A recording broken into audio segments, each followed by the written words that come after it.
네, 오늘은 사도행전 4장입니다. 우리가 사도행전 2장에서는 오순절날 그 성령이 쏟아부어졌습니다. 그리고 3장에서는 베드로가 그 모태에서부터 서지 못하게 된 사람을 이제 일으켰죠. 치료했습니다. 그래서 예루살렘 모든 사람이 이것을 이제 보고 놀랐죠. 그래서 이제 베드로가 예수 그리스도에 대해서 예수님께서 이제 부활하셨다는 것을 증거했습니다. 그리고 오늘 이제 4장에서는 이제 유대 종교인들이 이 베드로와 이 사도들을 감옥에 이제 가두는 장면이 나오는데요.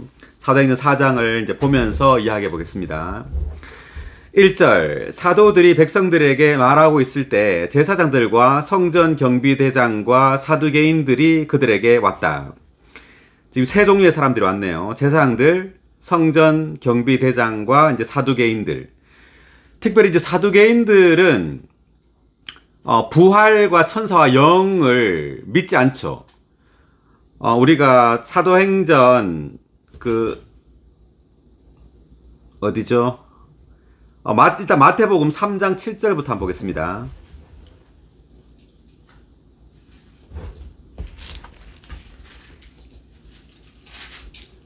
사두개인에 대해서.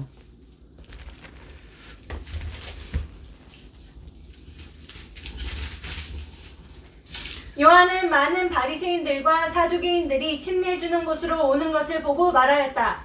독사의 자손들이여, 누가 여러분에게 다가올 진노를 피하라고 일러주었습니까? 그 침례자 요한이 바리새인들하고 이제 사두개인들이 이렇게 침례주는 곳으로 오는 걸 보고 독사의 자손들이여, 누가 여러분에게 다가올 진노를 피하라고 일러줬습니까? 이렇게 말했습니다. 여기 사두개인이 나오는데 각주를 7의 2번 각주 사두개인에 대한 각주를 읽어보겠습니다. 사두개인들은 유대교 안에 또 다른 파였다. 그들은 부활을 믿지 않았으며 천사와 영이 있다는 것도 믿지 않았다. 바리새인들과 사두개인들은 모두 침례자 요한과 주 예수님께 독사의 자손들이라는 책망을 받았다. 주 예수님은 그들의 교리에 대해 제자들에게 경고하셨다. 바리새인들은 정통파로 여겨졌다. 하지만 사두개인들은 그 시대의 현대주의자들이었다. 바리새인들은 정통파고 사두개인들은 그 시대 현대주의자라고 합니다. 여기 또 보니까 그 부활을 믿지 않고 천사와 영이 있다는 것도 믿지 않았다 이렇게 되어 있는데 한 구절 더 보면은 마태복음 22장 23절.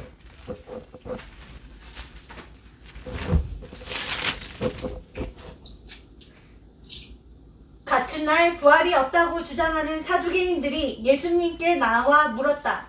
네, 부활이 없다고 주장하고 있죠. 사두개인들이. 부활이 없다고 주장하는 사두개인들이 예수님께 나와서 이제 물었습니다. 그리고 또 한 구절을 보면 사도행전 23장 8절.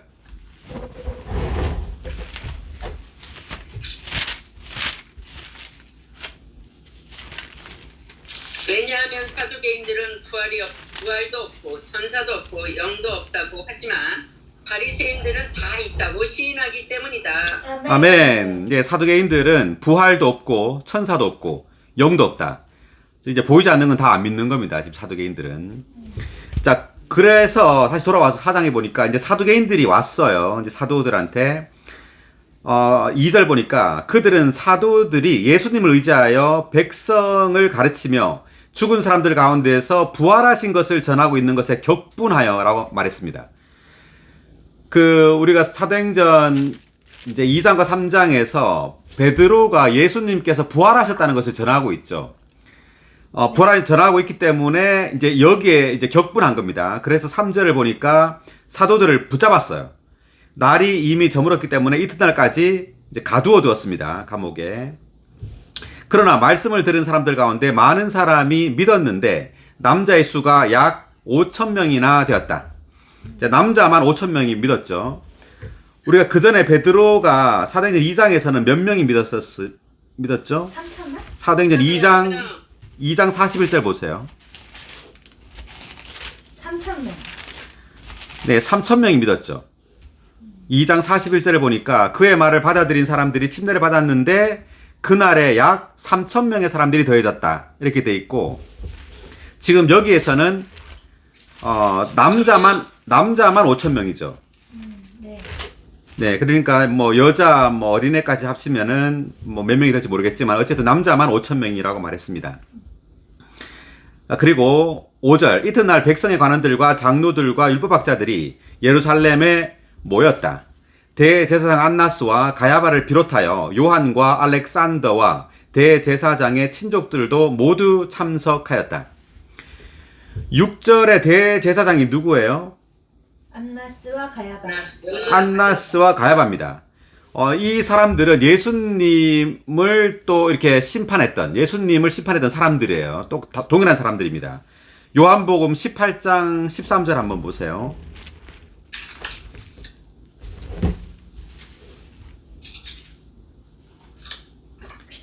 먼저 안나스에게 끌고 갔다. 안나스는 그 해의 대제사장인 가야바의 장인이었다. 네, 18장 12절을 보니까 이제 예수님을 붙잡아 결박하여 먼저 안나스에게 끌고 갔다. 안나스는 그의 대제사장인 가야바의 장인이었다라고 되어 있습니다. 예수님을 이렇게 결박하여 끌고 갔다 되는데 여기서도 이제 안나스와 가야바가 이제 나오고 지금 사도행전에서도 이제 사도 베드로와 요한 그리고 이제 사도들을 이제 끌고 간 사람들도 지금 안나스와 가야바예요. 네. 그래서 안나스는 가야바의 장인입니다. 장인. 자, 6절을 했고요. 그 다음 7절. 그들은 사도들을 가운데 세워놓고 캐물었다. 여러분이 무슨 능력으로 또는 누구의 이름으로 이 일을 하였소? 이 일은 어떤 일일까요? 복음을 전한 거? 아니에요. 모태에서부터 서지 못하게 된 일을 일으킨 일입니다. 지금 이제 그 일 때문에 이런 일이 다 발생하는 겁니다. 그 일 때문에 이제 베드로는 예수님께서 부활하셨다는 것을 계속 전하고 있고, 그 일 때문에 많은 사람들이 이제 믿게 되고, 또 이 일 때문에 이제 종교인들은 이 사도들을 이제 붙잡은 거예요. 그래서 이 사도들한테 하는 말이 여러분이 무슨 능력으로 또 누구의 이름으로 이 모태에서부터 서지 못하게 된 일을 일으켰느냐 이 말입니다. 자, 그러면 이제 이것을 이제 베드로가 설명을 하고 있습니다. 8절. 그때 베드로가 성령으로 충일하여 그들에게 말하였다. 백성의 관원들과 장로 여러분, 오늘 우리가 한 병든 사람에게 행한 선한 일을 두고 이 사람이 어떻게 낫게 되었느냐고 신문을 받고 있습니다. 자, 여기 나오죠. 한 병든 사람. 자, 이 사람이 바로 모태에서부터 서지 못하게 된 사람입니다. 그렇다면 여러분 모두와 이스라엘 모든 백성은 아셔야 합니다. 나사렛 사람 예수 그리스도, 곧 여러분이 십자가에 못 박았으나 하나님께서 죽은 사람들 가운데서 살리신 이분의 이름으로 이 사람이 완전히 건강하게 되어 여러분 앞에 서 있는 것입니다. 아멘. 할렐루야. 할렐루야. 아멘. 자, 그래서 누구의 이름으로 할 때 여기 나오죠. 나사렛 사람 예수 그리스도의 이름입니다. 아멘. 예. 그리고 무슨 능력으로 할 때 이 능력은 부활 능력이죠. 하나님께서 죽은 사람들 가운데서 살리신 이분의 이름. 이러니까 부활 능력입니다. 아멘. 네, 사도들은 예수님의 이 부활 능력으로 그리고 예수님의 이름으로 이 사람을 이렇게 건강하게 한 겁니다. 아멘. 네. 그래서 이 안진병이죠. 이렇게 이 사람을 일으킨 능력은 부활 능력이에요. 다만 치료가 아니라요. 이 부활 능력이라는 것은 죽은 자에게 생명을 분배하는 겁니다. 그래서 하나님의 이 모든 역사는 이 부활 생명의 분배라는 이 원칙 안에 있어요. 아멘. 죽은 자에게 생명을 주는 이 원칙 안에 있는 겁니다. 아멘. 자, 11절. 이분은 건축자들인 여러분에게 아무것도 아닌 것으로 여겨졌지만 모퉁이의 머릿돌이 되셨습니다. 이분은 건축자들인 여러분에게, 이 건축자들이라는 것이 이제 유대인들을 말하는 거죠. 그 유대인 지도자들입니다. 이 지도자들을 베드로는 건축자들이라고 말했어요. 이들은 사실상 뭐 유대교를 건축하는 것이 아니라 하나님의 거처를 건축해야 될 사람들이었던 겁니다. 그렇지만 이 사람들이 지금 예수 그리스도를 십자가에 못 박아 죽여버렸죠. 그렇지만 이 예수님은 부활하여서 모퉁이의 머릿돌이 되었다고 말합니다. 아멘. 여기서 이제 이제 베드로가 이 머릿돌, 예수님을 모퉁이의 머릿돌이라고 이렇게 말하고 있어요. 자, 이것은 베드로의 이름이 원래는 뭐였죠? 시몬. 개바 시몬 개바. 네, 시몬이었죠. 이제 시몬을 게바, 즉 베드로라고 바꿨습니다. 자, 이게 요한복음 1장 42절을 보겠습니다.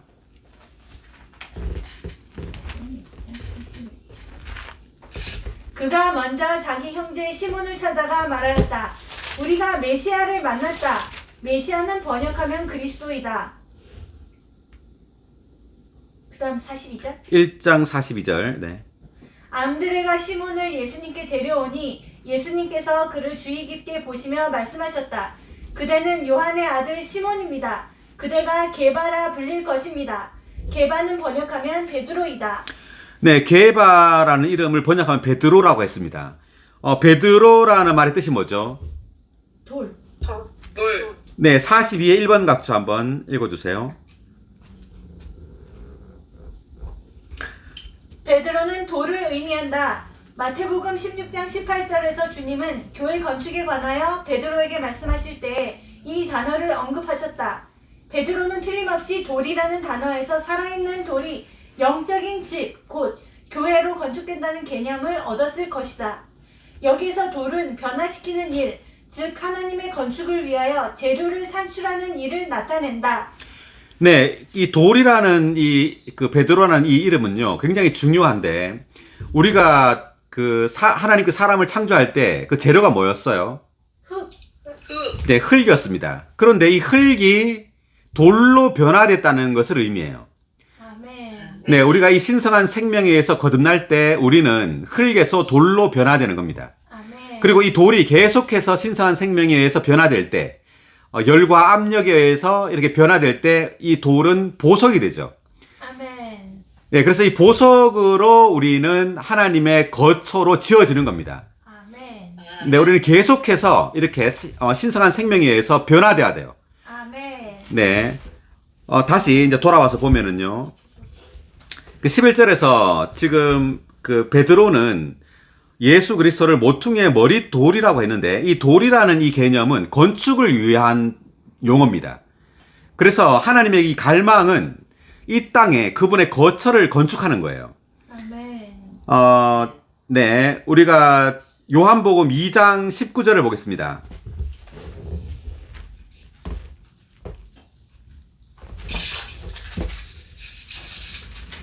다 같이 읽어볼까요? 예수님께서 대답하셨다. 여러분이 이 성전을 허십시오. 그러면 내가 3일 만에 다시 세울 것입니다. 아멘. 여러분이 이 성전을 허십시오. 그러면 내가 3일 만에 다시 세울 것입니다. 아멘. 네, 이 성전을 허십시오 할 때 이 성전은 물질적인 성전을 가리키는 것이 아니라 예수님의 그 몸을 가리키는 겁니다. 아멘. 그래서 21절에 보면 그러나 예수님은 자신의 몸이 성전이라는 것을 말씀하신 것이었다. 그래서 주님의 몸을 헐라는 말은 이 유대인들이 예수님을 십자가에 못 박는다는 것을 의미해요. 예수님을 십자가에 못 박음으로 이제 예수님의 몸이 이제 허물어지는 거죠. 그럴 때 주님은 3일 만에 부활한다는 것을 의미합니다. 아멘. 이제 부활하여 더 큰 성전이 되는데 이 더 큰 성전이 바로 교회예요. 아멘. 주님은 십자가에 못 박혀 죽고 부활함으로 교회를 산출하는 겁니다. 아멘. 네. 그래서 건축자들인 유대인들이 바로 예수님을 십자가에 못 박았지만 이제 주님은 3일 만에 부활하셔서 더 큰 성전으로 건축되는 겁니다. 아멘. 네, 바로 우리가 주님의 부활에 의해서 우리가 이제 산출된 거죠. 우리가 바로 교회, 즉 하나님의 집으로 건축되는 겁니다. 아멘. 네. 에베소서 2장 15, 16절.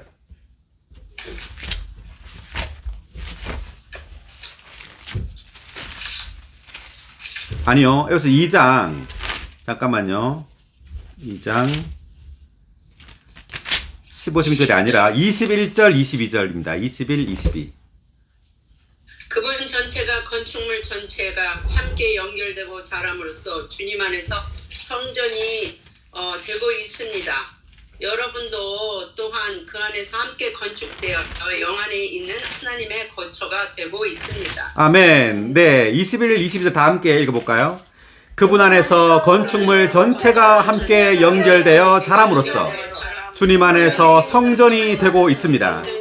여러분도 또한 그분 안에서 함께 건축되어 영 안에 있는 하나님의 거처가 되고 있습니다. 아멘. 할렐루야. 네. 구약에 있는 성전, 솔로몬이 지은 이 성전은 다만 그림자였다는 거죠.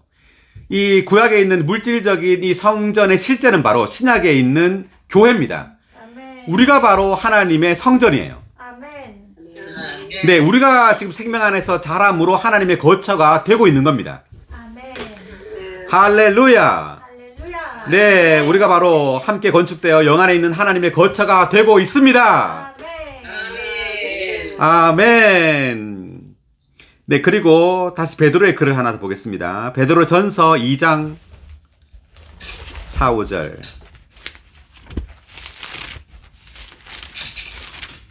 아멘. 사람들에게는 버림을 받으셨으나 하나님께는 선택받으신 살아있는 보배로운 돌이신 그분께 나아오십시오. 아멘. 아멘. 여러분 자신도 살아있는 돌들로서 영적인 집으로 건축되어 예수 그리스도를 통하여 하나님께서 기쁘게 받으실 영적인 희생 제물을 드리는 거룩한 제사장 체계가 됩니다. 아멘. 자, 4, 5절을 다시 한번 읽어보겠습니다. 사람들에게는 버림받으셨으나 하나님께는 선택받으신 살아있는 보배로운 돌이신 그분께 나아오십시오. 그러면 여러분 자신도 살아있는 돌들로서 영적인 집으로 건축되어 예수 그리스도를 통하여 하나님께서 기쁘게 받으실 영적인 희생 제물을 드리는 거룩한 제사장 체계가 됩니다. 아멘.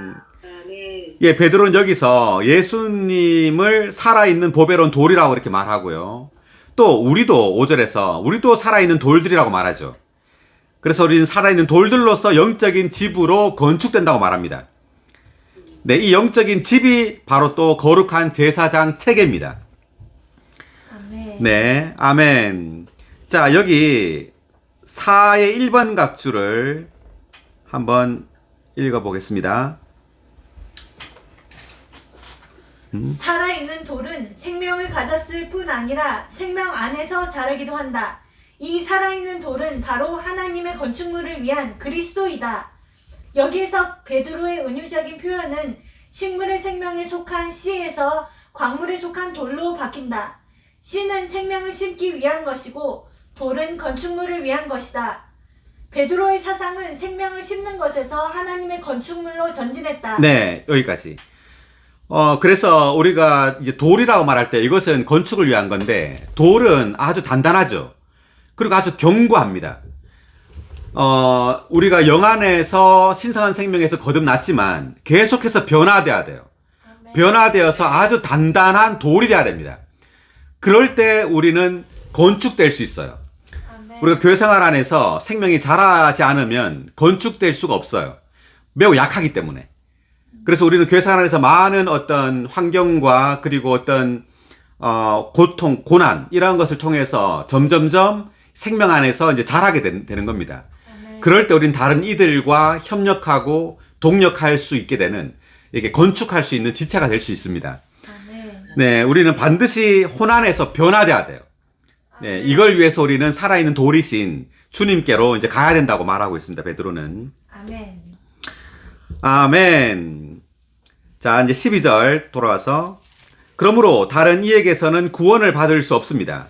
왜냐하면 우리가 의지하여 구원받을 수 있는 다른 이름을 하늘 아래 사람들 가운데 주신 적이 없기 때문입니다. 아멘. 아멘. 12절 다 같이. 그러므로 다른 이에게서는 구원을 받을 수 없습니다.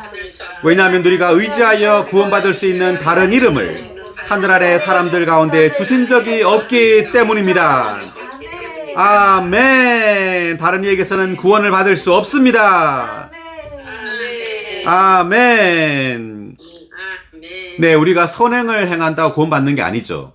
반드시 예수라는 이 사람을 믿어야 돼요. 아멘. 예, 그래서 이 복음 전파는 사람들에게 착하게 사세요, 선을 행하세요, 도덕적으로 사세요. 이것이 복음 전파가 아니고요. 예수 그리스도를 믿으십시오. 이것이 복음 전파입니다. 아멘. 네, 예수 그리스도. 이분이 바로 구원이십니다. 그래서 11절 다음 이제 12절이 나오는데 이것은 우리가 얻게 되는 이 구원이 건축을 위한 것이라는 것을 의미합니다. 우리가 주님의 생명으로 구원을 얻는 것은 건축을 위한 거예요. 하나님의 거처를 건축하기 위하여 우리는 구원을 얻는 겁니다. 아멘. 13절. 그들은 베드로와 요한이 본래 배우지 못한 평범한 사람들인 줄 알았는데 그들이 담대한 것을 보고 놀라워하였다. 그들은 또한 그 두 사람이 예수님과 함께 있었다는 것도 알아차렸지만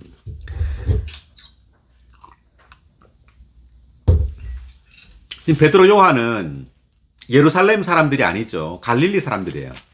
갈릴리 어부들입니다. 근데 이 어부들이 하는 말이 막 담대하게 이것을 말하고 있는 겁니다. 네, 그래서 이 담대하다는 말은 이때 당시에 이제 이들은 이제 핍박을 받는 거죠. 그 어떤 목숨을 걸고 복음을 전파하는 거예요. 예수님이 십자가에 못 박아 죽었죠. 죽었으면 예수님을 따르는 사람들도 위험한 겁니다. 그런데도 이렇게 담대하게 복음을 전하고 있었던 겁니다. 아멘. 그래서 이 담대하다는 것은 이들이 뭐 유창하다거나 많은 지식이 있었다는 말이 아니라 아주 담대하게 전했다는 거죠. 그래서 8절을 보면 베드로가 성령으로 충일하여라고 말합니다. 성령으로 충일했기 때문에 아주 담대하게 이렇게 말씀을 전할 수 있었던 겁니다. 아멘. 네, 그래서 우리가 여기 그 고린도전서 2장 한번 보겠습니다.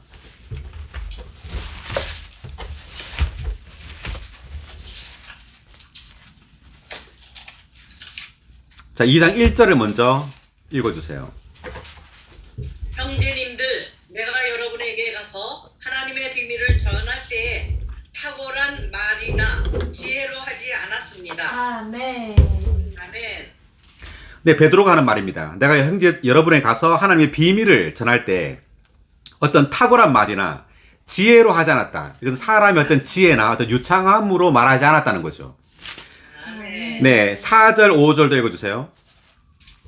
내가 나의 말과 선포를 설득력 있는 지혜의 말로 하지 않고 그 영과 능력을 나타내면서 한 것은 여러분의 믿음이 사람의 지혜에 있지 않고 하나님의 능력에 있도록 하려는 것이었습니다. 아멘. 네, 4절, 5절 함께 읽어볼까요? 내가 나의 말과 선포를 설득력 있는 지혜의 말로 하지 않고 그 영과 능력을 나타내면서 한 것은 여러분의 믿음이 사람의 지혜에 있지 않고 하나님의 능력에 있도록 하려는 것이었습니다. 아멘. 사람의 지혜에 있지 않고 하나님의 능력에 있도록 하려는 것이었습니다. 바울은 복음을 이렇게 전할 때요, 설득력 있는 지혜의 말로 하지 않았다고 합니다. 그 영과 능력을 나타냈대요. 아멘. 네, 그래서 우리가 복음을 전하거나 어떤 메시지를 전할 때 우리 어떤 설득력 있는 어떤 지혜의 말을 사용하지 않고요, 그 영과 능력을 사용해야 합니다. 아멘. 네, 우리가 어떤 유창함, 우리의 어떤 그 말의 유창함이나 그런 어떤 말의 기술을 사용하지 않고요, 우리는 반드시 영을 사용해야 합니다. 아멘. 네, 그 영과 능력을 나타내야 돼요. 아멘. 그럴 때 여기 보니까 여러분의 믿음이 사람의 지혜에 있지 않고 하나님의 능력에 있도록 하려는 것이었습니다. 네, 그래서 베드로와 요한도 이렇게 말을 할 때 아주 담대하게 그 성령으로 충일해서 주님을 의지해서 이렇게 말했던 겁니다. 아멘. 아멘. 네. 자, 돌아왔어요. 사도행전 14절. 병이 나은 그 사람이 그들과 함께 서 있는 것을 보고는 반박할 말이 없었다.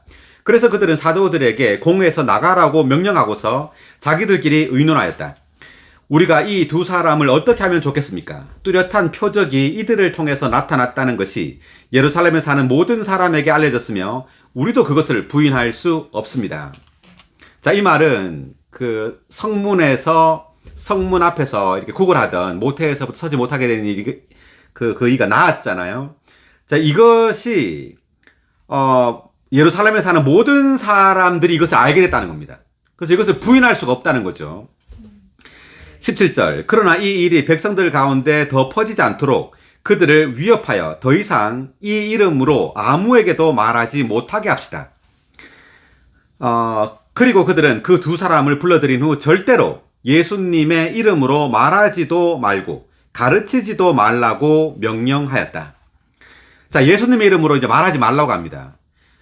그렇지만 이 사도들은 대제사장과 이 사람들의 말을 안 듣죠. 19절 보니까 그러나 베드로와 요한이 그들에게 대답하였다. 하나님의 말씀을 듣는 것보다 여러분의 말을 듣는 것이 하나님 앞에서 더 옳은 일인지 판단해 보십시오. 우리는 보고 들은 것을 말하지 않을 수 없습니다. 할렐루야. 아멘. 우리는 보고 들은 것을 말하지 않을 수 없습니다. 아멘. 이 사도들이 보고 들은 것. 사도행전 1장 3절을 한번 볼까요?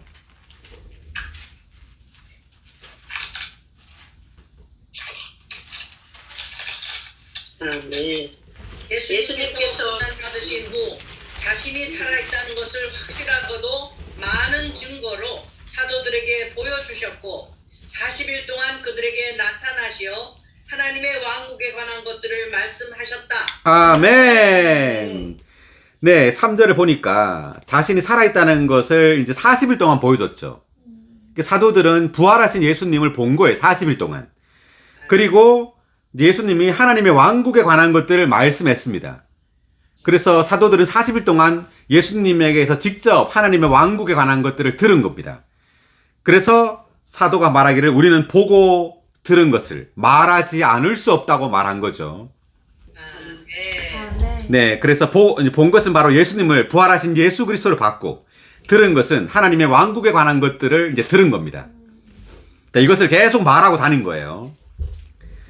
21절. 그들은 백성들 때문에 사도들을 처벌할 길을 찾지 못하여 다시 한번 위협한 뒤에 석방해 주었다. 왜냐하면 모든 사람이 일어난 일로 말미암아 하나님께 영광을 돌리고 있었기 때문이다. 이 표적으로 병이 난 사람은 나이가 몇 살요? 40이 넘었다. 예, 나이가 40이 넘었네요. 40이 넘었다. 그러니까 모태에서부터 걷지를 못했으니까 40년 동안 하여튼 상당히 오랜 기간 동안 이 성전에서 구걸을 했던 거예요. 그래서 예루살렘에 있는 모든 유대인들이 이 사람을 알았던 거죠. 그래서 이 사람이 이제 걷게 된 것을 보고는 온 예루살렘에 있는 사람들이 다 놀라게 된 겁니다. 그러면서 이제 베드로와 요한의 이 말, 예수님께서 부활했다는 이 말이 어떤 신뢰를 가지게 된 거예요. 아멘. 그래서 많은 사람이 믿었죠. 23절. 사도들은 석방된 후에 그들 자신의 사람들에게 가서 대제사장들과 장로들이 말한 모든 것을 전했다. 그들 자신의 사람들이라는 것은 이제 교회 사람들을 말하는 거죠. 그러자 그들이 이 말을 듣고 한마음한 뜻으로 소리를 높여 하나님께 말씀드렸다. 주제자시여, 주님은 하늘과 땅과 바다와 그것들 가운데 있는 모든 것을 만드신 분이십니다. 주님은 우리의 조상인 다윗, 곧 주님의 종의 입을 빌리시어 성령을 통하여 말씀하셨습니다. 어찌하여 이방 나라들이 소동하며 민족들이 헛된 일을 꾸미는가? 이 땅의 왕들이 들고 일어나며 통치자들이 함께 모여 주님과 그분의 그리스도를 대적하도다. 과연 헤롯과 본디오 빌라도는 이방인들과 이스라엘 백성과 함께 이 성에 모여, 자, 이 성은 예루살렘 성입니다. 모여 하나님께서 기름 부으신 거룩한 종 예수님을 대적하여 하나님의 손으로 하나님의 의결대로 이루시려고 미리 정하신 일들을 다 행하였습니다. 자, 미리 정하신 일은 십자가에 못 박는 겁니다. 예수님을. 주님, 이제 그들이 위협하는 것을 살피시고 주님의 노예들이 참으로 담대하게 주님의 말씀을 말하도록 하시며 주님의 손을 내미시어 병을 고쳐주시고 표적들과 기이한 일들이 주님의 거룩한 종 예수님의 이름으로 일어나도록 하십시오. 아멘. 자, 이렇게 이제 이들이 하나님께 말씀드린 겁니다. 자, 그들이 간구하기를 마치자 모여있던 곳이 진동하였고 그들 모두가 성령으로 충일되어 담대하게 하나님의 말씀을 말하기 시작하였다. 아멘. 담대하게 하나님의 말씀을 말하기 시작하였다. 아멘. 아멘. 32절 믿는 사람들의 무리가 마음이 하나 되고 혼이 하나 되어 아무도 자기의 소유를 자기 것이라고 말하지 않고 모든 물건을 공동으로 소유하였다. 사도들이 큰 능력으로 주 예수님의 부활을 증언하니 큰 은혜가 그들 모두에게 있었다. 아멘. 네, 33절을 다 같이 읽어볼까요? 사도들이 큰 능력으로 주 예수님의 부활을 증언하니 큰 은혜가 그들 모두에게 있었다. 아멘. 네, 사도들이 증언한 것은 뭐죠? 여기서 뭘 증언했죠? 부활, 예수님의 부활. 예, 주 예수님의 부활을 증언했습니다. 부활을 증언하니 네, 사도들은 구약의 모세 율법을 증언한 게 아니죠. 자, 모세 율법을 지키라고 증언한 게 아니라 주 예수님의 부활을 증언했어요. 네, 제가 질문 하나 하겠습니다. 하나님의 우주 창조가 더 놀라운가요? 아니면 한 사람, 부활이. 예수의 부활이 놀라운가요? 예수의 부활. 네, 겉으로 보기에는 온 우주의 창조가 놀라운 것 같지만 사실상 한 사람, 이 예수의 부활이 훨씬 놀라운 거예요. 아멘. 근데 이 한 사람 예수의 부활은 모든 타락한 우주, 모든 죽어있는 이 모든 만물을 다 살리는 겁니다. 아멘. 네, 이 예수의 부활로 말미암아 우리는 새 창조가 되는 거죠. 아멘. 네, 이 예수의 부활이 바로 사도들의 이 복음 전파의 초점이었어요. 예수께서 부활하셨다는 거죠. 예, 죽은 자들 가운데서 부활하셨습니다. 네, 온 우주는 죽어 있지만 이제 이 모든 죽어 있는 우주를 예수님의 부활과 함께 살리신 거예요. 아멘. 네, 온 우주를 살렸을 뿐만 아니라 이제 이 사람, 타락한 이 사람을 새 창조, 새 사람이 되게 하는 겁니다. 아멘. 네, 이것이 바로 주 예수님의 부활입니다. 네, 그래서 이 서신서들에서 바울의 글을 볼 때 우리는 이 부활의 의미를 더 깊게 알 수 있습니다. 지금 사도행전에서는 다만 주 예수님의 부활을 다만 증언했다 이렇게 나오지만 서신서에서는 이 부활로 말미암아 우리가 거듭났다는 걸 말하고요. 이 부활에 의해서 우리는 새 창조가 되었다는 것을 말하고 있습니다. 또한 이 부활에 의해서 우리는 하나님의 아들들이 되었다고 말하고 있어요. 네, 이 부활은 놀라운 것입니다. 그래서 이 부활을 증언하니 큰 은혜가 그들 모두에게 있었습니다. 34절 그들 가운데에는 가난한 사람이 하나도 없었는데 왜냐하면 땅이나 집을 소유한 사람마다 그것을 팔아서 그 판 돈을 가져와 사도들의 발 앞에 놓았고 사도들은 각 사람의 필요에 따라 나누어 주었기 때문이다. 사도들이 바나바 번역하면 경례의 아들이라고 부르던 요셉은 키프로스 태생의 레위인이었는데 그가 소유하고 있던 밭을 팔아서 그 돈을 가져와 사도들의 발 앞에 놓았다. 자, 그래서 이 당시에 이제 교회 생활이 이제 시작되고 있는데, 자, 이때는 이 자기의 소유를 팔아가지고 전부 다 이제 사도들 앞에 이제 가지고 왔네요. 자, 그래서 지금 하나의 예는 이제 바나바라는 이 요셉이 밭을 팔아서 이제 사도들 앞에 가지고 왔습니다. 자, 계속해서 5장을 하겠습니다. 5장. 자, 5장에도 이제 두 사람이 나오는데 이 아나니아와 삽비라입니다. 5장 1절. 그러나 아나니아라는 어떤 사람은 자기 아내 삽비라와 함께 소유지를 팔아 그 돈의 일부를 자기를 위해 떼어 두었는데 그의 아내도 그것을 알고 있었다. 그가 그 일부를 가져와 사도들의 발 앞에 놓았다.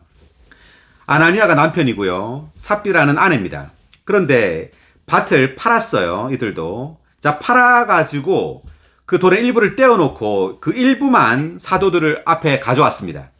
자, 그래 놓고는 마치 그 밭을 판 그 돈 전부를 가지고 온 것처럼 사도들에게 놓았다라는 뜻이에요, 이게. 자, 3절에 보니까 베드로가 말하였다. 아나니아여, 어찌하여 사탄이 그대의 마음에 가득하여 그대가 성령을 속이고 자신을 위하여 땅 판 돈의 일부를 떼어 두었습니까? 베드로가 이제 이 아나니아한테 말하기를 사탄이 그대의 마음에 가득했다고 말합니다. 그리고는 그대가 성령을 속였다고 말하죠. 자, 사실은 이제 사도들을 속인 거죠. 사도들을 속였는데 성령을 속였다고 말합니다. 이것은 왜냐하면 사도들과 성령이 하나라는 것을 의미해요. 그래서 사도들을 속인 것은 성령을 속인 것이 되는 겁니다. 자, 4절을 보겠습니다. 땅이 그대로 있을 때에도 그대의 것이 아니었습니까? 또 팔린 후에도 그대의 마음대로 할 수 있던 것이 아니었습니까? 어찌하여 이런 일을 그대의 마음에 품었습니까? 그대는 사람을 속인 것이 아니라 하나님을 속인 것입니다. 4절을 보면은요, 그 땅이 그대로 있을 때에도 그대의 것이 아니었습니까? 이 말은 땅을 안 팔고 그대로 놔둬서도 된단 말이에요. 그리고 팔린 후에도 그대 마음대로 할 수 있던 것이 아니었습니까? 팔린 후에도 굳이 안 가져와야 된다는 거죠, 사도들한테. 그러니까 그 땅을 판 돈은 이 아나니아와 삽비라의 권한에 있다는 겁니다. 예, 요구한 것이 아니라는 말이에요. 그런데 어찌하여 이런 일을 그대 마음에 품었습니까? 그대는 사람을 속인 것이 아니라 하나님을 속인 것입니다. 자, 문제는 무엇이냐면요. 그 땅을 판 그 돈 전부를 가지고 와야 된다는 것이 아니에요. 다만 일부만 드린 것도 문제가 아니에요. 일부만 드려도 돼요. 문제는 뭐냐면 마치 땅 판 돈 전부를 드린 것처럼 사도들에게 이렇게 말했다는 거예요. 자, 이것이 무엇을 의미하느냐면요. 자, 이것으로 인해서 이 두 사람 다 죽게 됩니다. 자, 근데 이것이 의미하는 것은 이제 교회 생활을 말하고 있는데, 교회 생활 가운데 우리가 주의해야 될 것을 말하고 있어요. 무엇을 주의해야 되느냐 하면 지위에 대한 야심입니다. 그러니까 우리가 교회 안에서 어떤 헌신을 하게 되죠. 헌금을 많이 했다거나 또는 교회 안에 많은 봉사를 하게 돼요. 그런데 이것으로 인해서 내가 다른 성도들보다 높다고 생각하거나 어떤 지위를 가지려고 하는 어떤 야심이 있을 때 이것은 죽음을 가지고 온다는 뜻입니다. 아멘. 아멘. 네. 자, 이런 교회 생활, 우리가 아나니아 삽비라 같은 사람이 되어서는 안 되는데, 우리는 교회 생활을 함에 있어서, 사람의 어떤 영광을 구해서는 안 되죠. 우리는 주님만을 관심해야 됩니다. 아멘. 다만 주님을 누리는 것만 관심해야 돼요. 그런데 우리가 주님 이외에 다른 것을 관심한다면 죽는단 말이에요. 영적으로 죽는단 말입니다. 아멘. 네, 만약에 우리가 교회 생활할 때 주님을 누리는 것 외에 어떤 사람으로부터 어떤 지위나 명예나 어떤 이름을 날리려고 한다거나 명성을 얻으려고 한다. 그러면 교회는 건축되지 않아요. 아멘. 분열이 발생하거나 문제가 생기게 됩니다. 그래서 우리는 반드시 교회 생활할 때 아주 단순해야 합니다. 아멘. 단순하게 그리스도만을 사랑하고 그리스도만을 얻기를 원해야 돼요. 아멘. 아멘. 어떤 사람들은요, 이렇게 봉사자가 되기를 원해요. 장로가 되기를 원한다거나, 어떤 지위를 가지려고 합니다. 또 어떤 사람들은, 교회 장로의 아내가 되기를 원하고, 또 그 장로의 아내는 또 그 어떤 자부심을 또 느껴요. 내가 장로의 아내다. 전시간 봉사자의 아내다. 이런 어떤 자부심. 이런 걸 은근히 어떤 자랑하는 마음이 있을 수 있는 거죠. 자, 이런 것들은 교회 건축을 무너뜨립니다. 아멘. 아멘. 자, 우리 어떤 것도 자랑해서는 안 됩니다. 아멘. 교회 안에 지위가 있나요? 지위가? 없어요. 어떤 지위도 없습니다. 아멘. 아멘. 전시간자가 교회 평신도보다 높아요? No. 봉사자가 높은가요? 아니요. 그러면 어떤 동역자는요? 더 높은 사람이에요? 아니요. 아니죠. 교회 안에는 어떤 지위도 없는 겁니다. 아멘. 교회 안에 지위가 있다면 노예예요, 노예. 노예라는 지위가 있죠. 노예라는 지위. 예, 우리가 교회 안에서 으뜸이 되고 산다면 우리는 반드시 노예가 돼야 됩니다. 아멘. 아멘. 다만 성도들 밑에서 우리는 섬겨야 되죠, 그냥. 그렇지 않고 나는 교회 봉사자야. 나는 전시간으로 섬기고 있어. 나는 동력자야. 어떤 이런 태도, 어떤 이런 분위기를 가지고 어떤 말을 하거나 그런 분위기를 가지고 교회 생활을 한다면 다른 성도들은 다 죽는 거예요, 그냥. 네, 우리에게 어떤 목사나 어떤 그런 어떤 명칭은 없지만 만약 우리가 그런 어떤 태도나 분위기를 가지고 있다면 어떤 니골라당이 있는 거나 마찬가지입니다. 아멘. 예전에 제가 어떤 봉사를 할 때 어떤 형제님이 이제 다른 새로운 사람이 있었습니다. 교회 안에. 그 사람한테 저를 어떻게 소개한지 아세요? 어떻게 소개했냐면 이 형제님은 이 다른 교회의 어떤 그 목사처럼 또는 전도사와 같은 그런 형제님이라고 이렇게 소개를 했습니다. 자, 우리에게 이런 인식이 우리에게 있으면 안 돼요. 아멘. 아멘. 아멘. 근데 교파에는 목사 제도가 있고 우리에게는 전시관 제도가 있나요? 그런 게 아니잖아요. 그죠? 네. 네, 그러한 생각을 가졌다 우리 타락한 겁니다. 아멘.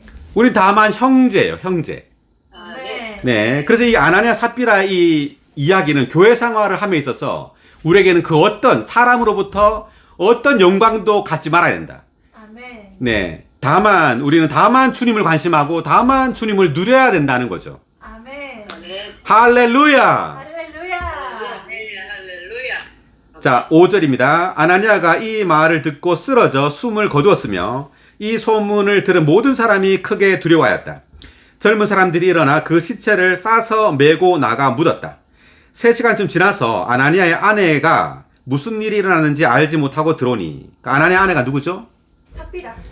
네, 삽비라죠. 자, 남편은 이미 죽었습니다. 그러니까 그것도 모르고 이제 삽비라가 들어왔죠. 베드로가 그 여인에게 나에게 말해 보십시오. 그대들이 땅을 판 돈이 이것뿐입니까? 라고 하니 그녀가 예, 이것뿐입니다. 라고 하였다. 자, 그래서 8절에서 볼 때 이제 땅 판 돈의 값을 다 드린 것처럼 이들이 했다는 것을 이제 증명하는 거죠. 9절. 베드로가 그 여인에게 어찌하여 그대들이 공모하여 주님의 영을 시험하였습니까? 보십시오. 그대의 남편을 묻은 사람들의 발이 문 앞에 이르렀으니 그들이 그대를 메고 나갈 것입니다. 라고 하자 그 여인이 즉시 베드로의 발 앞에 쓰러져 숨을 거두었다. 둘 다 죽은 거죠. 아나니아 삽비라가. 젊은 사람들이 들어와 그 여인이 죽은 것을 보았다.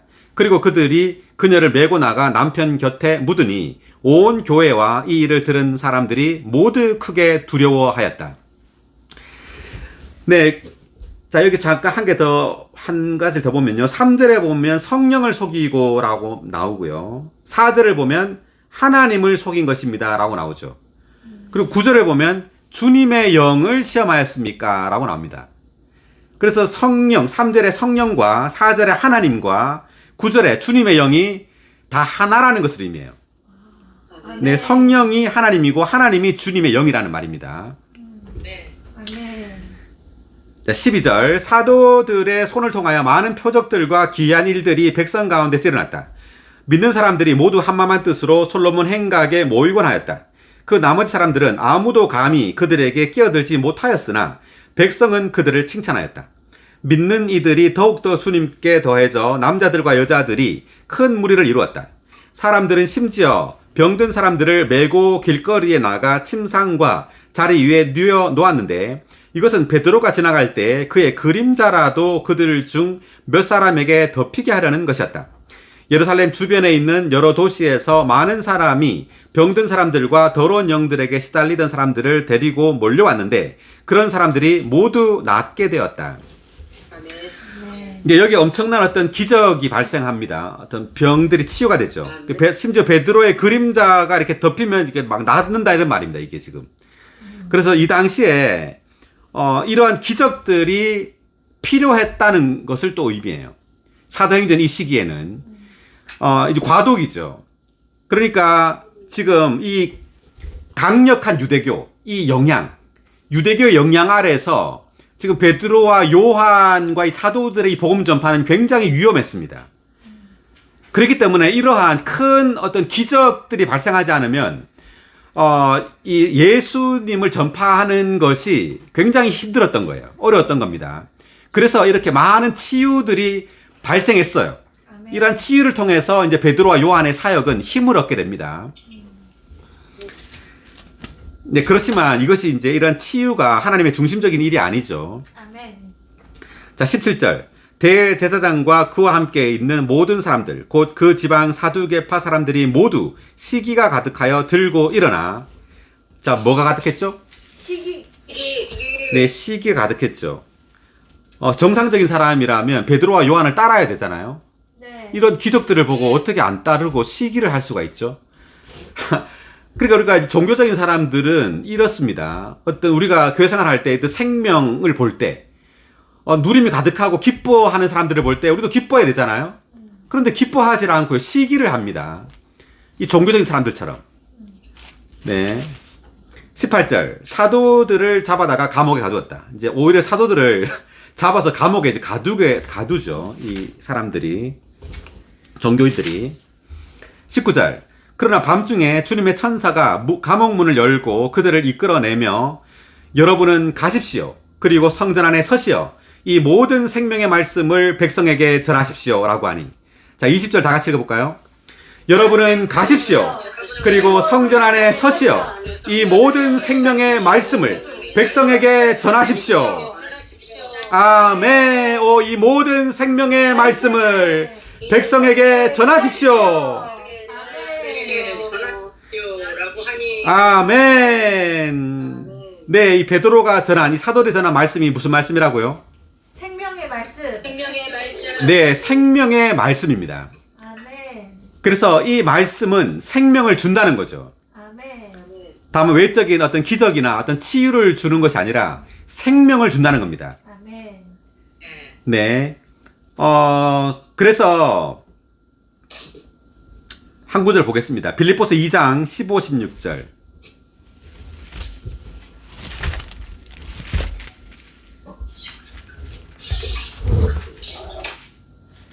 그것은 그러면 여러분은 나무랄 것이 없고 순결하고 구부러지고 비뚤어진 세대 가운데서 하나님의 흠없는 자녀들이 될 것입니다. 여러분은 이런 세대 가운데서 세상의 발광체들로 빛나서 생명의 말씀을 밝히십시오. 네, 여기까지. 그래서 여기까지. 자매님. 네. 자, 우리 15, 16절 여기까지 다 같이 읽어볼까요? 생명을 밝히십시오까지. 그러면 여러분은 나무랄 것이 없고 순결하여 구부러지고 비뚤어진 세대 가운데서 하나님의 흠없는 자녀들이 될 것입니다. 여러분은 이런 세대 가운데서 세상의 발광체들로 빛나서 생명의 말씀을 밝히십시오. 네, 그래서 이 생명의 말씀을 밝힌다는 말은 15절에 있는 것처럼 우리가 나무랄 데 없고 순결하고 구부러지고 비뚤어진 세대 가운데서 하나님의 흠없는 자녀들로 생활하는 거예요. 아멘. 예, 여러분 이런 세대 가운데서 세상의 발광체들로 빛나서 생명의 말씀을 밝히라는 말이죠. 다만 복음을 전하라는 것도 있지만 이것은 우리의 생활 가운데서 나무랄 것이 없고 순결하여 하나님의 흠없는 자녀들로서 생활함으로 생명의 말씀을 밝히라는 겁니다. 아멘. 네, 16의 1번 각주 읽어볼까요? 생명의 말씀은. 생명의 말씀은 죽은 문자들로 된 교리와 다르다. 생명의 말씀은 하나님의 살아있는 호흡이며 생명을 주시는 영이다. 우리는 우리의 본이신 주 예수님을 소유하고 있으며 우리 안에서 운행하시는 하나님을 소유하고 있다. 아멘. 우리는 하나님의 자녀들로서 하나님의 생명과 신성한 본성을 갖고 있다. 예, 여기 보니까 우리는 하나님의 자녀들로서 하나님의 생명과 신성한 본성을 가지고 있죠. 아멘. 그래서 이러한 하나님의 생명과 신성한 본성을 살아내는 겁니다. 아멘. 나무랄 것이 없고 순결해야 되죠. 그래서 하나님의 흠없는 자녀들, 즉 하나님의 생명과 그 본성을 가진 하나님의 흠없는 자녀들로서 세상에서 발광체들로 빛나는 거예요. 아멘. 네, 계속. 또한 그리스도의 신성한 빛을 반사할 자격이 있는 발광체들로서 다른 이들에게 밝히고 제시할 생명의 말씀을 갖고 있다. 이 얼마나 신성하고 풍성한 공급인가. 이러한 공급으로 말미암아 우리는 하나님의 구원을 완전히 이루어 그 절정에 이르게 할 수 있다. 아멘. 할렐루야. 아멘. 네, 그래서 우리가 전파하는 말씀은 반드시 생명의 말씀이어야 됩니다. 아멘. 우리의 존재로부터 생명이 흘러나와야 돼요. 아멘. 네, 우리의 생활로부터 생명이 흘러나와야 합니다. 다만 말만 하는 것이 아니라 우리의 존재로부터, 우리의 생활로부터 생명이 흘러나올 때 이것이 바로 생명의 말씀입니다. 아멘. 네. 자, 21절 계속하겠습니다. 사도들이 이 말을 듣고 새벽에 성전에 들어가서 가르쳤다. 한편 대제사장과 그와 함께 있는 사람들이 와서 공회와 심지어 이스라엘 자손의 전체 장로 회의를 소집하고 사람을 감옥에 보내어 사도들을 데려오게 하였다. 성전 경비원들이 가서 보니 감옥에 사도들이 없었다. 자, 그래서 그들은 돌아와서 보고하였다. 사도들이 왜 없었죠? 천사들이 풀어줬는데. 지금 19절 보니까 밤중에 주님의 천사가 감옥문을 열고 이제 끌어냈죠. 하십시오. 네, 그래서 사도들이 감옥에 없었던 겁니다. 23절. 우리가 보니 감옥은 단단히 잠겨 있었고 지키는 사람들도 문마다 서 있었으나 문을 열었을 때 안에는 아무도 없었습니다. 성전 경비대장과 대제사장들이 이 말을 듣고 이 일이 어떻게 될 것인가 하며 사도들의 일로 몹시 당황하였는데 어떤 사람이 와서 그들에게 보고하였다. 보십시오. 여러분이 감옥에 가두었던 사람들이 성전 안에 서서 백성들을 가르치고 있습니다. 그러자 경비대장이 경비원들과 함께 가서 사도들을 데려왔으나 폭력은 쓰지 않았는데 왜냐하면 백성들이 돌로 칠까 두려워하였기 때문이다. 이제 데리고 왔어요. 왔는데 이제 백성들이 돌로 칠까 두려워서 이제 때리지 않고 데려왔다는 거죠. 자, 이 말은 이 사도들의 복음 전파가 아주 강력했다는 겁니다. 아멘. 그래서 백성들이 이제 이 사도들에게 해를 가하면 돌로 이제 칠 기세가 있었다는 거죠. 자, 그들이 사도들을 데려다가 공회 앞에 세우자 대제사장이 물었다. 우리가 그대들에게 이 이름으로 가르치지 말라고 엄하게 명령하였는데도 보시오. 그대들은 그대들의 가르침을 예루살렘에 가득하게 하여 이 사람의 피를 우리에게 돌리려 하고 있어. 그러자 베드로와 사도들이 대답하였다. 사람에게 순종하는 것보다 하나님께 순종하는 것이 마땅합니다. 아멘. 아멘. 아멘. 자, 이 말은 뭐냐면 하나님께 순종한다는 말은 그 예수 그리스도의 이름을 전파하는 것이 하나님께 순종하는 거란 말이죠. 30절. 여러분이 나무에 달아 죽인 예수님을 우리 조상의 하나님께서 살리셨습니다. 이 예수님을 하나님께서 하나님의 오른편에 높이 올리시어 용도자와 구주가 되게 하셨는데 이것은 이스라엘이 회개하고 죄들이 용서받도록 하기 위한 것입니다. 아멘. 우리는 이 일의 증인들이며 하나님께 순종하는 사람들에게 하나님께서 주신 성령도 그 증인이십니다. 아멘. 아멘. 예, 30절부터 32절까지가 바로 베드로가 전한 생명의 말씀입니다. 생명의 말씀. 자, 베드로가 전한 생명의 말씀의 내용을 30절부터 32절까지 다 같이 읽어볼까요? 여러분이 나무에 달아 죽인 예수님을 우리 조상의 하나님께서 살리셨습니다. 이 예수님을 하나님께서 하나님의 오른편에 높이 올리시어 용도자와 구주가 되게 하셨는데 이것은 이스라엘이 회개하고 죄들이 용서받도록 하기 위한 것입니다. 우리는 이 일의 증인들이며 하나님께 순종하는 사람들에게 하나님께서 주신 성령도 그 증인이십니다. 아멘. 증인이십니다. 네, 이것이 베드로가 전한 복음입니다. 아멘. 예, 여러분이 나무에 달아 죽인 예수님을 우리 주 하나님께서 살리셨다는 거죠. 그리고 예수님을 하나님께서 하나님 오른편으로 높이 올리셨다는 겁니다. 아멘. 그래서 뭐가 되게 하셨죠?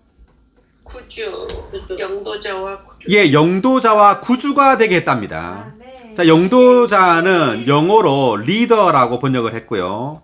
구주는 savior라고 번역을 했는데, 자, 그 하나님의 오른편으로 높이 올리시어 라는 것이 우리가 사도행전 2장 36절에 있는데 한번 다시 볼까요? 사도행전 2장 36절.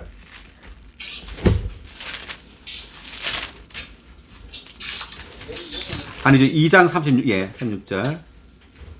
그러므로 이스라엘 온 집은 확실히 알아두십시오. 여러분이 십자가에 못 박은 이 예수님을 하나님께서 주님과 그리스도가 되게 하셨습니다. 아멘. 여러분이 십자가에 못 박은 이 예수님을 하나님께서 주님과 그리스도가 되게 하셨습니다. 아멘. 아멘. 네, 36절에서는 주님과 그리스도가 되게 했다고 말했고, 지금 방금 읽은 5장 31절에서는 용도자와 구주가 되게 했다고 말했습니다. 자, 이 용도자, 그러니까 주님과 그리스도가 되게 했다고 말했을 때 이 주님은 바로 그분의 권위를 말하죠. 네, 권위를 말하고 그리스도가 말할 때 이것은 그분의 어떤 위임을 말한다고 했습니다. 그래서 이것과 이제 유사한 겁니다. 용도자와 구주라고 말할 때 용도자도 권위를 말합니다. 권위. 그리고 구주는 구원을 위한 구주가 됐단 말이죠. 네, 그래서 여기 영도자라는 이 말이 그 사도행전 3장 15절에 있는 창시자라는 말과 동일한 단어입니다. 그 31의 1번 각주 한번 읽어볼까요? 31의 2번 각주. 혹은 군왕. 사도행전 3장 15절의 창시자와 헬라어로 동일한 단어이다. 사도행전 3장 각주 15일 참조. 하나님은 유대의 지도자들에게서 배속받고 죽으신 사람 예수님을 세상을 다스리도록 가장 높은 영도자, 곧 군왕, 왕들의 통치자로 높이셨고. 네, 그거 보니까 가장 높은 영도자, 군왕, 왕들의 통치자로 높이셨다 이렇게 말하죠. 그 다음 하나님께서 선택하신 백성을 구원하도록 구주로 높이셨다. 아멘. 그러니까 하나님께서 선택하신 백성을 구원하도록 구주로 높이셨다. 그러니까 한면으로 이제 예수님은 영도자가 되셨는데 이것은 그러니까 왕들의 통치자로서 우리로 하여금 구원을 얻도록 어떤 환경을 안배하는 겁니다. 영도자로서 주로서 환경을 안배하여서 우리가 주님을 영접할 수 있도록 구주로 영접할 수 있도록 모든 환경을 안배하는 거예요. 아멘. 자, 계속 읽어보면 영도자는 그분의 권위에 관계되고 구주는 그분의 구원에 관계된다. 네, 영도자는 권위에 관계된다 그랬고 구주는 구원에 관계된다. 그분은 하나님께서 선택하신 백성이 그분의 구원을 받아들이기에 적합한 환경이 이루어지도록 권위를 가지시고 주권적으로 땅을 다스리신다. 아멘.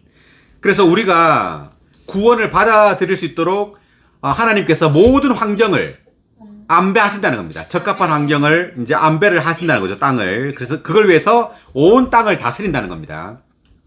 그래서 이러한 안배가 없었다면 우리는 예수님을 믿지 못하는 겁니다.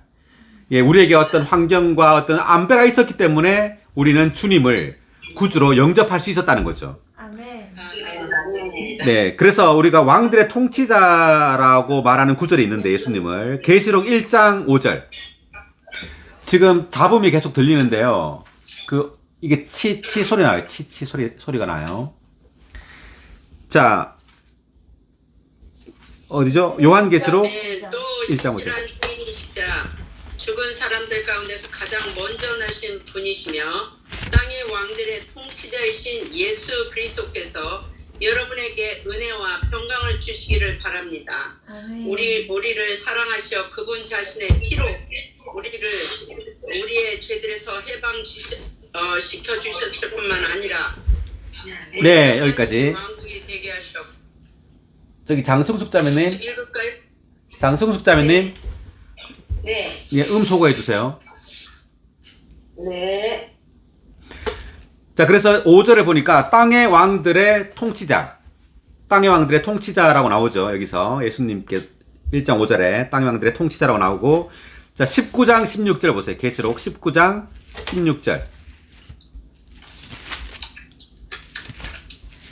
그분의 옷과 넓적다리에는 모든 왕의 왕, 모든 주인의 주님이라는 이름이 쓰여 있었습니다. 아멘. 다시 한번. 그분의 옷과 넓적다리에는 모든 왕의 왕, 모든 주인의 주님이라는 이름이 쓰여 있었습니다. 아멘. 모든 왕의 왕, 모든 주인의 주님. 아멘. 오, 예수님은 모든 왕의 왕이십니다. 아멘. 주여, 주님은 모든 주인의 주님이십니다. 할렐루야. 아멘. 아멘. 네. 자, 그래서 이렇게 모든 왕의 왕으로서 지금 온 땅은 다 어떤 대통령이 있죠. 왕들이 있죠. 그렇지만 그 모든 왕들의 왕은 누구십니까? 예수 그리스도. 네, 예수 그리스도께서 모든 왕들의 왕이십니다. 아멘. 네, 그분이 모든 주인의 주님이십니다. 아멘. 아멘. 아멘. 31절 보니까 자, 하나님 오른편 높이 올리시어 영도자와 구주가 되게 하셨는데 이것은 이스라엘이 회개하고 죄들이 용서받도록 하기 위한 것입니다. 자, 이렇게 예수님께서 영도자와 구주가 되심으로 우리가 이제 회개하게 되었고요. 회개함으로 우리의 죄들이 용서받게 된 겁니다. 아멘. 네, 32절. 우리는 이 일의 증인들이며 하나님께 순종하는 사람들에게 하나님께 주신 성령도 그 증인이십니다. 그들이 이 말을 듣고 격분하여 사도들을 죽이려고 하였다. 그런데 온 백성에게 존경받는 율법 교사 가말리엘이라는 바리새인이 공회 가운데 일어나서 사도들을 잠깐 밖에 내보내라고 명령하고서, 자, 여기 지금 누가 등장하죠? 가말리엘 네, 가말리엘이 누구라고 나옵니까? 율법 교사. 네, 율법 교사라고 나오죠. 모든 백성에게 존경받는다고 합니다. 율법 교사. 존경하는 율법 교사. 가말리엘은 사람 이름인데, 찾아보니까 이 가말리엘이 이제 바울의 스승이었을 것이다, 이렇게 나오네요. 사도행전 22장 3절을 한번 보겠습니다.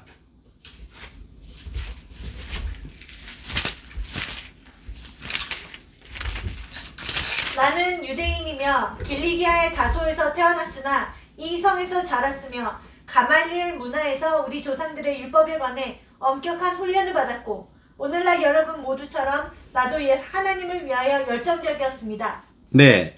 이 말은 이제 바울이 하고 있는 말입니다. 바울이 말하기를 유대인이라고 말하고, 길리기아 다소에서 태어났다고 말하고, 그리고 가말리엘 문화에서 우리 조상들의 율법에 관해 엄격한 훈련을 받았다, 이렇게 말하죠.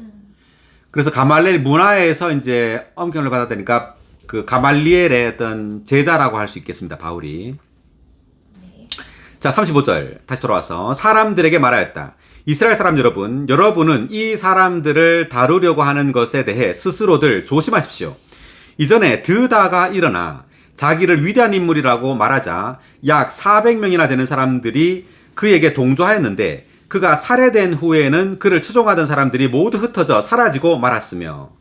누구를 대해서 말하고 있죠? 드다죠, 드다.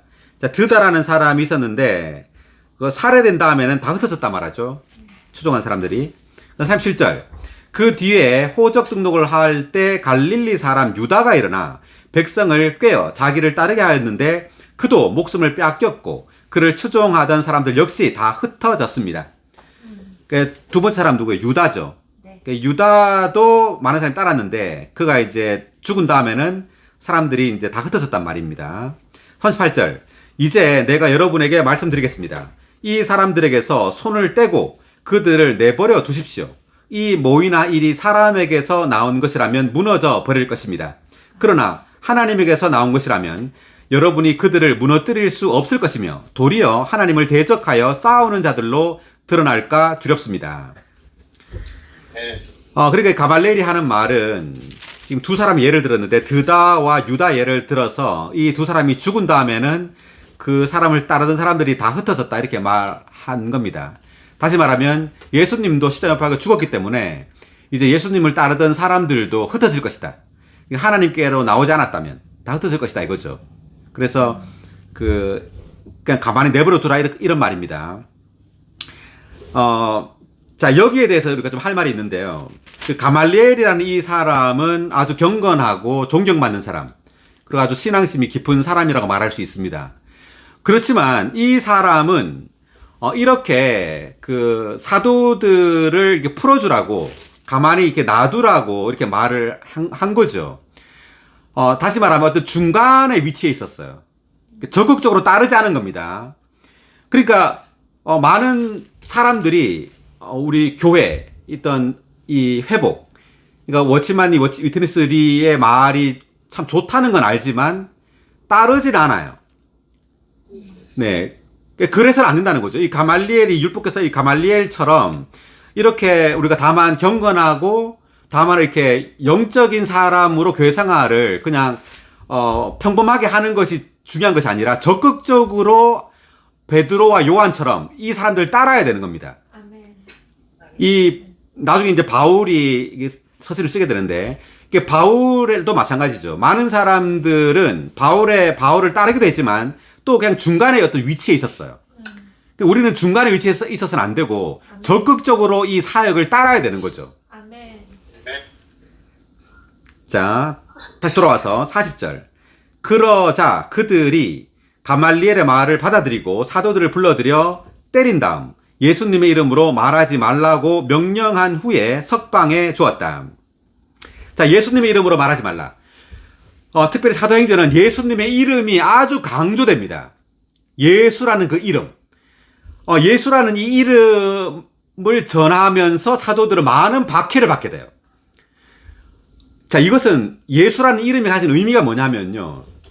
여호와 여호와라는 이름에서 신약에서 이제 예수라는 이름으로의 큰 전환, 큰 전진이 있었습니다. 큰 전진이 있게 되는 거예요. 그리고 반드시 유대인들은 여호와에서 예수로 전진해야 합니다. 다시 말하면 여호와 하나님은 성육신 하심으로 이 땅에 성육신된 예수가 되셨어요. 그러므로 반드시 우리는 예수를 따라야 됩니다. 예수를 믿어야 되죠. 아멘. 그래서 이 여호와는 성육신과 인생과 죽음과 부활의 과정을 거쳐서 예수라는 이름으로 우리에게 온 거예요. 아멘. 아멘. 그래서 우리는 이제 여호와 하나님을 뭐라고 불러야 되느냐면 예수라고 불러야 되는 겁니다. 아멘. 오 주 예수님, 오 주 예수님, 예수가 주이십니다. 아멘. 아멘. 오 우리는 주 예수님을 믿습니다. 아멘. 네, 우리는 이렇게 예수님을 시인해야 되고 이렇게 예수님을 믿어야 돼요. 아멘. 아멘. 네, 그래서 이 신약에 와서 예수님을 믿느냐, 예수님의 이름을 부르느냐가 구원을 결정하게 됩니다. 아멘. 네, 그래서 사도들은 이미 하나님을 경외하고 하나님을 경배하던 이 예를 들어 고넬료 같은 사람에게도 복음을 전한 겁니다. 예수를 믿으라고. 그래서 예수를 믿느냐 믿지 않느냐가 구원을 결정하게 됩니다. 아멘. 그래서 이제 우리는 이 예수 그리스도 과정을 거쳐 완결되어 우리에게 예수라는 이름으로 우리에게 오신 이분을 영접하는 겁니다. 아멘. 이분이 바로 여호와 구원자이세요. 아멘. 아멘. 네, 우리가 한 구절 보겠습니다. 빌립보서 2장 8절에서 11절.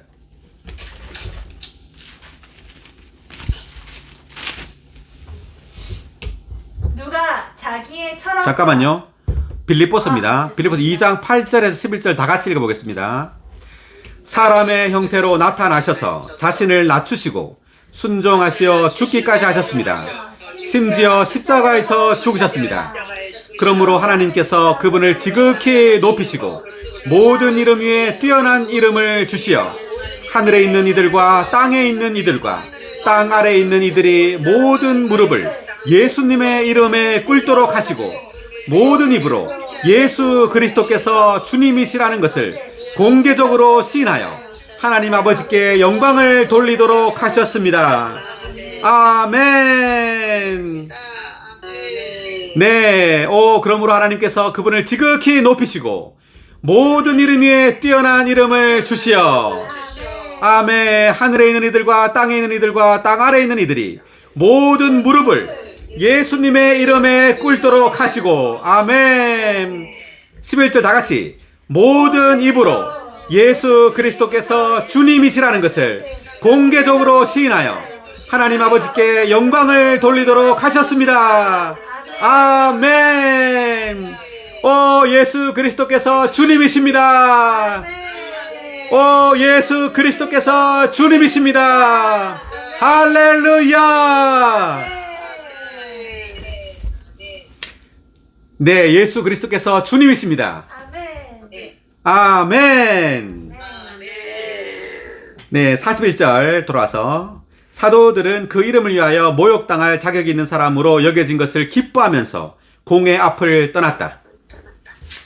네, 우리가 사도들은 그 사람의 영광을 얻지 않고요. 사람들로부터 모욕을 당한 거죠.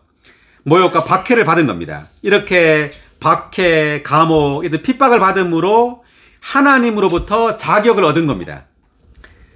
네, 이 이름을 위하여, 예수라는 이 이름을 위하여 모욕당할 자격이 있는 사람으로 여겨진 것을 기뻐하면서 공의 앞을 떠났습니다. 아멘. 42절 그들은 날마다 성전에서 그리고 이 집 저 집에서 예수님께서 그리스도이시라는 복음을 쉬지 않고 가르치며 전하였다. 아멘. 42절 다 같이 그들은 날마다 성전에서 그리고 이 집 저 집에서 예수님께서 그리스도이시라는 복음을 쉬지 않고 가르치며 전하였다. 아멘. 예수님께서 그리스도이십니다. 네, 예수님께서 그리스도이십니다. 할렐루야. 네, 오늘 사도행전 4장과 5장 여기서 마치겠습니다. 수고하셨습니다. 아멘. 네. 좋습니다.